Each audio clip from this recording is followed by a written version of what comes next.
Being a buy-to-let landlord is not what it used to be. Interest rates have been bouncing around for the last few years. You've also got tighter regulation. You've got additional stamp duty. You've also got additional compliance, and the margins aren't quite what they used to be. But a lot of buy-to-let landlords now are not leaving the market. They are getting smarter with their investments. Follow my video for more. Hi, I'm Michael from MDH Accountants. We help property investors and business owners build real wealth throughout their businesses. So if you would like straight talking advice that helps you build your property portfolio, saves you tax and gives you genuine advice, follow our videos for more. Everyone is saying landlords are done, but the real smart landlords are building real good quality portfolios that are having a return. The difference is they're treating this part of their life like a proper business and not just a side hustle. Right now, there's a lot of landlords that are in panic mode. I get it, interest rates are up, compliance rates are up. When you're purchasing a property as a second property, it's now 5% stamp duty.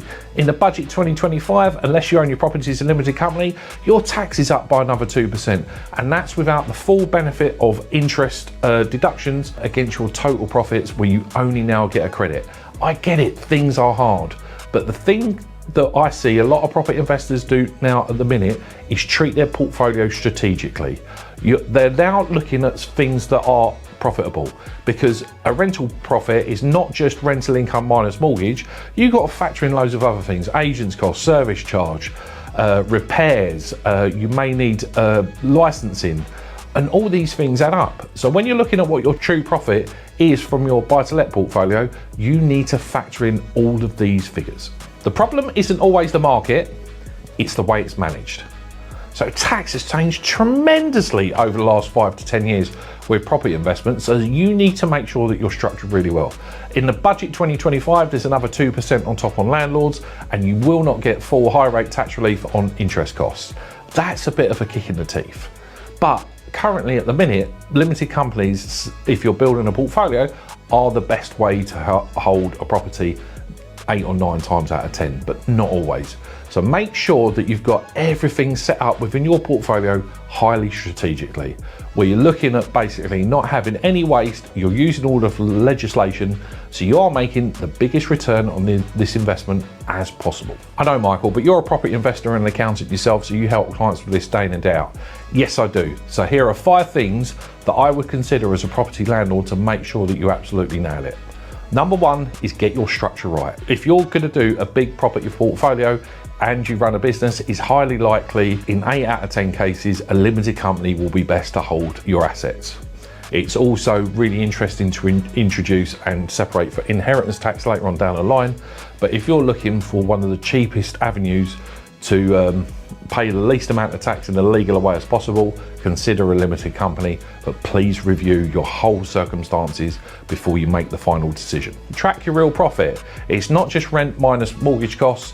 You need to bear in mind everything. That includes insurance, that includes service charge, that includes repairs, that includes extra compliance costs, and potentially that includes agents fees. The true profit of your property business is where you take all of your rental income, less all of your cost, makes a profit. But it's not just that. When you're actually forecasting and looking to actually build a portfolio that is highly strategic, you also need to count on voids as well. Because if you have 1 month or 2 months where you're not paying any rent, 1, you're paying the rates on that property for the empty period, and the second, the costs still keep coming because the mortgage is not going to stop because the property is empty. Keep your leverage really, really healthy. Now, I understand that if you get extra money for your deposit or you take it from somewhere else, you can build a massive return on properties. And yes, I've done this myself too. But if you're looking at an overall long-term strategic property, 60 to 70% LTV is normally going to be your friend. Because if you're going to be 90% and you're highly leveraged and you're with a 3rd or 4th tier lender, you may not be able to remortgage with the rest of the market if they then decide to pull out of the market. So make sure when you're building your portfolio, yes, it's all about return on investment, and I wholly agree with you, but also you want to make sure that you are building long-term equity as well. If you can get to 60 or 70% LTV, you're in a place where you've got a buffer for any problems that could come up. Reinvest your profits. So you either upgrade or renovate your current properties to make them better, your tenants stay in there longer, and also you could potentially increase your market rents. What you also is is a really neat thing to do in property as well. If you get a big chunk of equity come in one property, it's time to renew. You can then renew that, pull some money out and buy another property with no money down. The return on investment when you actually do the calculation on these is phenomenal. So make sure that the decisions that you're making are actually then pulling in some really good money so you can build long-term wealth, and you're partly using other people's money because you are growing equity within your portfolio. Know your numbers quarterly, and I'm not talking 9 months after the year end when you're sitting there with your account and going, oh, how well have I done?